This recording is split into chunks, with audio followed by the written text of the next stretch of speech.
ওই সময় ৯ আসনের এমপি সাবের হোসেন সাহেব অ্যারেস্ট হইল। উনার নামে 4টা খুনের মামলা, 6 দিনের রিমান্ড সহ। কি করে একদিন আগের দিন অ্যারেস্ট হইল, পরের দিন সে জামিন পায়? আমি একটা প্রশ্ন প্রধান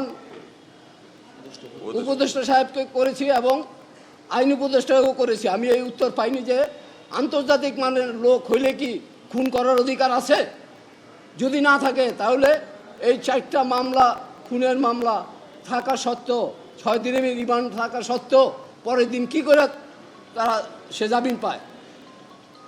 এটা অবশ্যই টাকার বিনিময়ে জামিন পাইছে।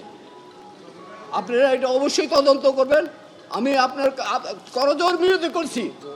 আমি আমার প্রথম সন্তান জনি, আমি তার মুখে বাবা ডাক শুনেছি। সে যখন মারা যায় তার স্ত্রী 7 মাসের অন্তঃসত্ত্বা ছিল। এখন আমার নাতি আমাকে প্রশ্ন করে, দাদা আমার বাবা কোথায়? আমার বাবাকে কে মেরেছে? আমি কার কথা বলবো বলেন? আমি কি উত্তর দেব আমার নাবালক এই নাতিকে? সে এখন ওই অন্য 5টা ছেলের মতো সে ফ্রিভাবে চলে না, সবসময় গুমরা হয়ে থাকে। আমি এত হাসি খুশি রাখতে চাই আমার নাতি, শুধু চিন্তা করে সবার তো বাবা আছে, আমার বাবা কোথায়?